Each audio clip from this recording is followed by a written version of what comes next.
Do something different the next 90 days than you did the last 90 days, like picking up the books to read. Do something different, like the new health disciplines, relationship with your family. Whatever it is, it doesn't matter how small it is. You'll start doing different things with the same circumstances. Since we cannot change the circumstances, but we can change ourselves. We can change what we do. Then he gave me another secret to success. When he said what you have at the moment, Mr. Rohn, you've attracted by the person you've become. What you have at the moment, you've attracted by the person you've become. Two little simple principles here. Once you understand these, it starts to explain so much. Yeah. Sometimes it's a little tough to take blaming yourself instead of the marketplace, taking responsibility instead of putting it off on someone else. Because the transition sometimes is a challenging mission. And this one was a little tough for me, Shelf said. Here's the secret, Mr. Owen. Learn to work harder on yourself than you do on your job. Once I got that, it turned my life around. Learn to work harder on yourself than you do on your job. He said, if you work hard on your job, you'll make a living.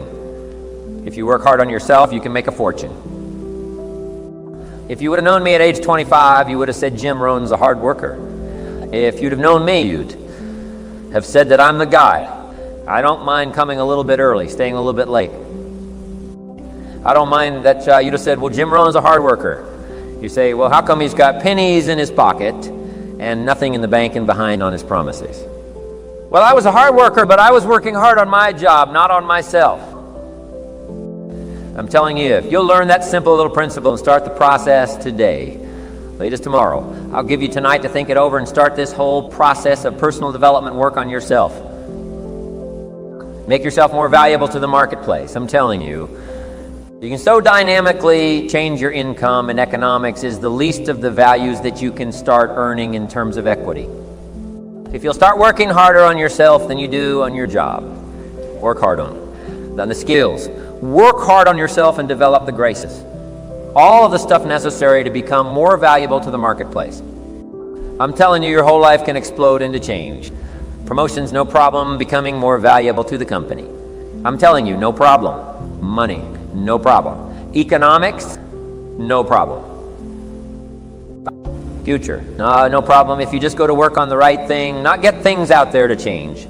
Don't try to change the seed, don't change the soil, don't change the sunshine, don't change the rain. Don't change the mix of seasons. Let the miracle of everything that's available work for you, and start working on the inside.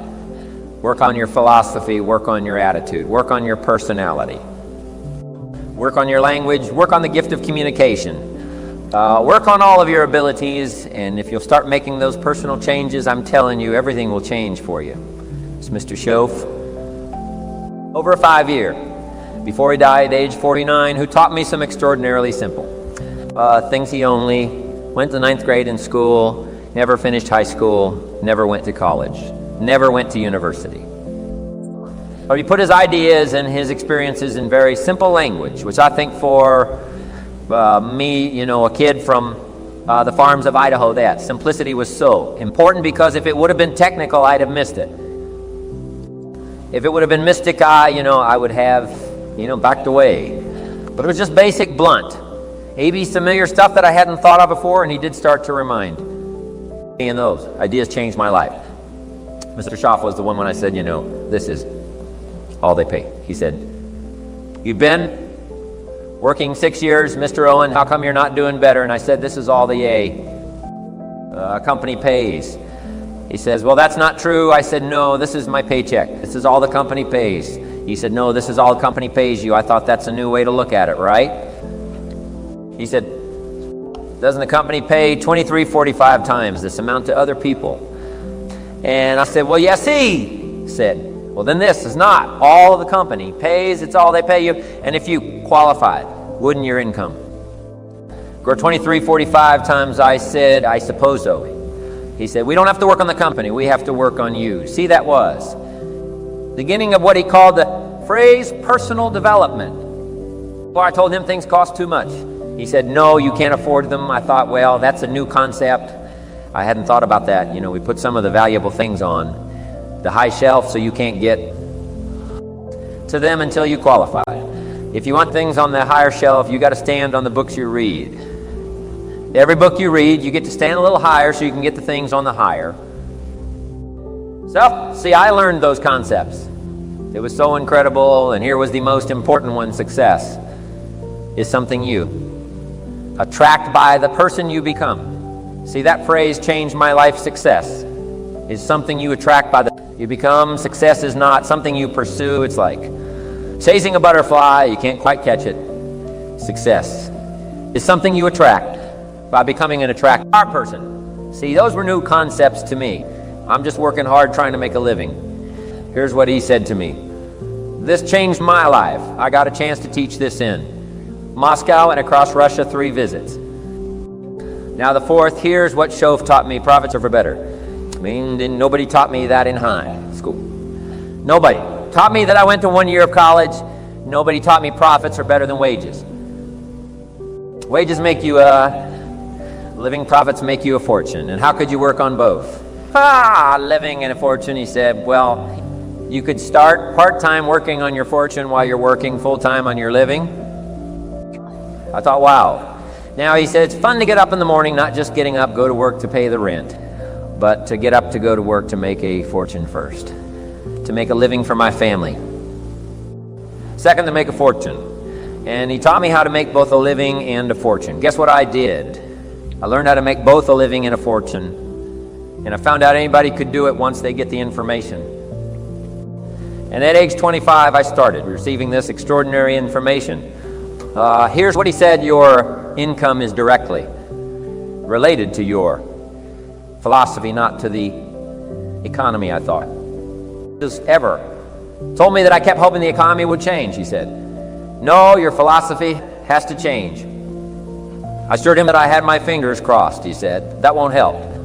Then what could I do to change my income and multiply it by 2 by 3 by 5 by 10? And then multiply it by 10 again. What could I do? And he started giving me the disciplines in the process of learning the skills to change my life. This was an extraordinary man. Those were extraordinary times for me. Life changing in every manner that you can imagine, but very simple ABC concepts. Here's what I learned: not to search for the exotic until you've discovered the basic. And those basic philosophies that he shared, well, with me during that time were life-changing. Success is something you attract by the person you become. Success is not something you pursue. Chase, run after success is something you develop, something you become. You attract success.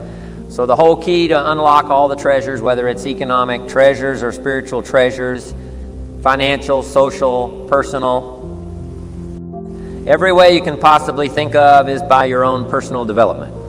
Then he added one more, which is so important, and it's probably worth the price of the seminar. Here it is. What you become is much more valuable than what you get. What you become is much more valuable than what you get. The major question to ask on the job is not, what am I getting here? The major question to ask on the job is, what am I becoming here? No, what am I getting? What am I becoming? So it's very important what you become, because what you become attracts. If you become cynical, you attract cynicism. What you become attracts. So this whole subject of personal development was so vitally important to me. It changed my life. I was a millionaire by age 31, and that was just the economic part of it. It took me 6 years from age 25 to age 31. It was unbelievable. Remember, be a student, not a follower, and here's what you must always do: design your own personal life. I'm very happy for people to take notes at my seminar, but I'm also just as happy if somebody says, hey, this is not for me. Tear up all these notes and throw them away. That's just as valid for me, right? Remember, being no one's disciple. Chart your own course. Make what you do the product of your own conclusion. What I'm saying here is be your own person. You don't have to be a model of someone else. You don't have to do it like anybody else, right? Do it like yourself. Buy what you want to buy. Listen to what you want to listen to. Make changes. If you want to make changes and don't make changes, right, it's your life, I'm telling you. And don't let anybody persuade you any different. Success is not a stereotype. Success is not a Ferrari. Success is not an automobile. It's not a house. It's not a place. It's not money in the bank. It's not $1 million. That's not success. Success is the continual unfolding of the design of your own life and pulling it off. That's what success is. The continual unfolding of the design of your own personal life and pulling it off in whatever degree you wish. That is success.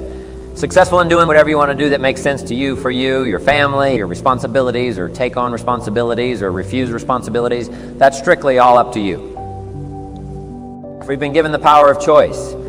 Every life form except human beings operates by instinct in the genetic code. Now, why not human beings? Because here it is. We've been given the dignity of choice. We're not like a robot. We're not stuck like a tree using up all the nourishment, nothing left. Now you die because you can't change location. Not true. Humans can go north, south, east, west. Humans can change, do anything they want to do. We've been given the dignity. But here's what's interesting about all life form except humans. Every life form except humans strives to the max of its potential. How tall will a tree grow? As tall as it possibly can. You never heard of a tree growing half as high as it could? No, that is impossible. A tree grows as high as it can, drives down every root it can, produces every leaf it can, extends itself as far as it possibly can. Every life form extends to the max except human beings. Now, why not human beings? Because we're not robots. We've been given the dignity of choice. And here's a couple of alternatives on the dignity of choice to be part of, or all of you have the potential to be, and you got the choice. Do a little to make yourself comfortable and forget the rest, or do it all and there's nobody here to dictate. You got to do it all. That's nonsense. You got to be rich because we live in a rich country. That's nonsense. You don't have to be rich. You don't have to do it all. You can do a little, do some more. Take advice, but don't take orders. Take information, take training, take teaching, but don't take orders from no one. That tells you how you need to live and what you need to own and what you need to do. Someone says, well, you need to be successful. That's a personal choice. Being successful, what we teach is the possibilities, and everybody chooses. Take a little, take a lot, do some, do nothing. Abraham Lincoln said, since I would be no one's slave, I will be no one's master. Excellent philosophy. If a guy says, hey, I'm soon cashing it in. I'm heading for the mountains. I'm going to live in a little cabin, live off the land, and feed the squirrels. If he does that, guess what? He's a smashing success. Why? He's doing what he designed to do and went and did it and pulled it off. You can't say no, that's not successful. That is the epitome of success, is giving a design to your life and go pull it off, making progress in that direction that satisfies you. If it doesn't satisfy you, make alternatives and you change. And if you get some better ideas, sure, you may follow someone's suggestion and ideas, but not orders. Design your own life like you wanted. That will fit. Now, if you take on some responsibilities now, you got to consider those. Yes, you can ignore your responsibilities, but you won't feel good about that.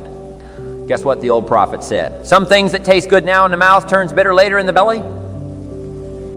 So you don't want to sacrifice. We all must suffer one of two pains, regardless of your choice of lifestyle and what you want to do. We must all suffer one of two pains: the pain of discipline or the pain of regret. And what we suggest to everybody is to consider the disciplines, because disciplines weigh Oz, regrets weigh tons. You don't want to substitute a AA discipline for a regret. In our opinion, that would be a poor choice. Now, you can do it, but some things are poor trade-offs. The old prophet said, what if you gained the whole world, but it cost you your soul?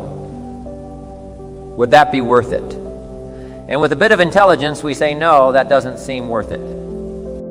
Even if you got the whole world, if you traded your soul, that experience would be so bitter and so awful and so devastating, it wouldn't be worth it. What if you got some gain by greed instead of legitimate ambition? I'm telling you, it might taste good up front, but it's going to turn bitter in the belly. And a bit of that advice saves some people from devastation. Say, well, you're right, I better think twice about that. But we must confront all laws, spiritual laws, agricultural laws, basic laws, fundamental laws. We must confront all of those. But you still now can design your own life a lot. Go north-south.